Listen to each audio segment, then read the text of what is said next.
বলছি, ওই পাড়ার নেতার সাথে আমি ডিবেটে বসবো না। শুভেন্দু অধিকারী, সুকান্ত মজুমদার, দিলীপ ঘোষকে একদিকে বসিয়ে দেবেন, আর আমি অন্যদিকে এই আইনটা নিয়ে বসবো। লাইভ হবে, যদি ওদেরকে ভুল না প্রমাণ করতে পারি আমি বিজেপির পতাকা ধরে নেবো।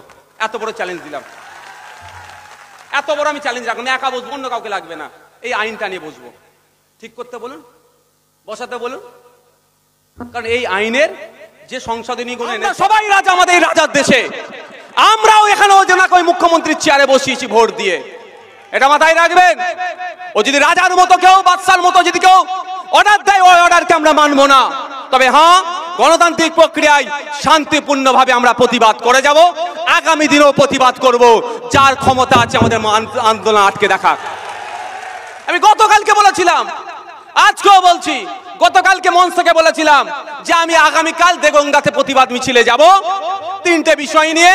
যে আমাদের রাজ্যের 26,000 চাকরি বাতিল হয়েছে, ওই 26,000 চাকরি বাতিলের মধ্যে অনেকজন যোগ্য আছে, দুর্নীতিগ্রস্ত যারা আছে তাদেরকে বাদ দিয়ে যারা মেধার ভিত্তিতে চাকরি পেয়েছে তাদেরকে স্কুলে পাঠাতে হবে।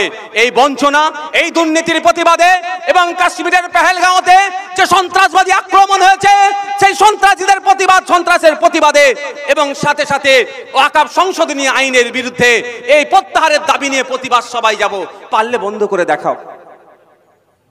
আজ যদি বন্ধ করে দিত, আমি কথা দিচ্ছি আপনাদের, যেখানে আমার প্রোগ্রাম থাকবে বন্ধ করে দিল, আমি একবার করে ঘুরে আসবো। স্টেজ করতে দেবে না, আমি বলে ধরে নিলাম, কিন্তু আমি এসে ঘুরে যাব, এটা মাথায় রাখবে। ওরে আমরা রাজা আর প্রজার দেশে বাস করিনি, এটা মাথায় রাখবেন। এই কনসেপ্ট আপনারা ভুলে যাচ্ছেন। আমরা 5 বছর ওনাকে দায়িত্ব দিয়েছি পশ্চিমবাংলা পরিচালনার জন্য। আমরা 5 বছর ওনাকে বলেছি পশ্চিমবাংলার মানুষজন ভালো যাতে থাকে, তার জন্য উনি চেয়েছেন, সুযোগ দিয়েছি আমরা। এর থেকে বেশি কিছু নয়। 5 বছর হয়ে যাবে, চেয়ারে অন্যজনকে বসাবার ক্ষমতা আপনাদের হাতে আছে, এটা মাথায় রাখবেন। এটাই ভুলে যাচ্ছেন আপনারা, এইটা আপনাদের মাথায় রাখতে হবে। এই নিয়ে এরকম নির্দেশনা দিতে পারে না।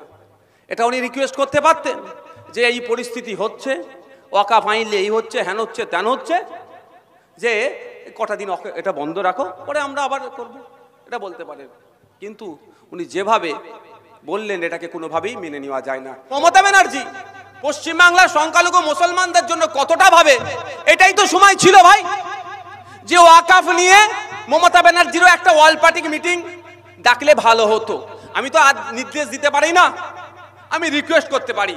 অল পার্টি মিটিং ডেকে মমতা ব্যানার্জির ওপিনিয়ন নেওয়ার দরকার ছিল, যে আমাদের রাজ্যে যে সমস্ত রাজনৈতিক দলগুলো আছে বলুন, এই বিলের আমরা সমর্থন করব, আমাদের রাজ্য এই বিলের বিরোধিতা করব।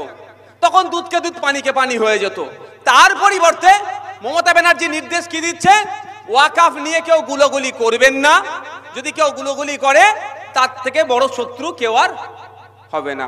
এবার গুলোগুলি মানে উনি কি বোঝাতে চেয়েছেন আমি বলতে পারবো না, তবে আমি একটা জায়গায় ক্লিয়ার করে দিচ্ছি, ও শান্তিপূর্ণ আন্দোলনের পক্ষে ছিলাম, আছি, থাকবো।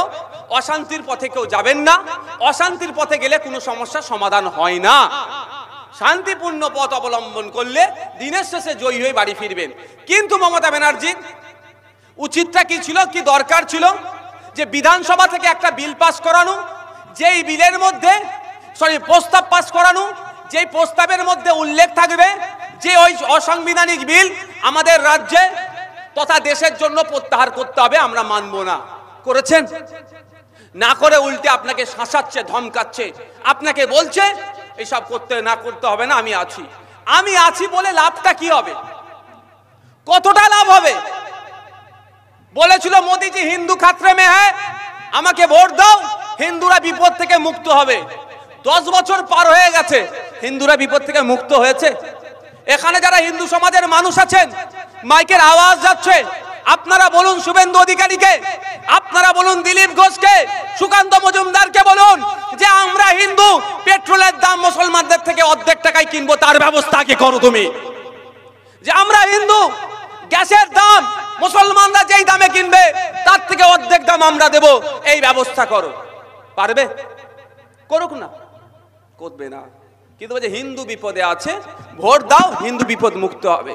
আমি তর্কের খাতিরে ধরে নিলাম, আমি বিতর্কে জড়াবো না। কাশ্মীরে পেহেলগাঁওতে ওখানে যে আমার হিন্দু ভাইগুলোকে শহীদ করেছেন, খুন করেছে, আমি তর্কের খাতিরে ধরে নিলাম যে ধর্মের ভিত্তিতে ধর্মেও পরিচয় দেখে খুন করেছে, তাই তো? এবার বলুন, হিন্দু হৃদয় সম্রাট বলে যে নিজেকে দাবি করে, যে হিন্দুদের রক্ষাকর্তা বলে নিজেকে দাবি করে, যে হিন্দুদের মাসিয়া বলে নিজেকে দাবি করে, হিন্দু বিপদে আছে আমাকে ভোট দাও আমি হিন্দুকে বিপদ মুক্ত করব, যিনি বলেছেন, তার আমলে হিন্দু বেছে বেছে খুন হতে হলো। মানে ওনার যদি লজ্জা থাকতো পদত্যাগ করতো না ভাই? এর আগে আমরা দেখেছি মুসলিম হওয়ার অপরাধে, দলিত হওয়ার অপরাধে, আদিবাসী হওয়ার অপরাধে বেছে বেছে খুন হতে।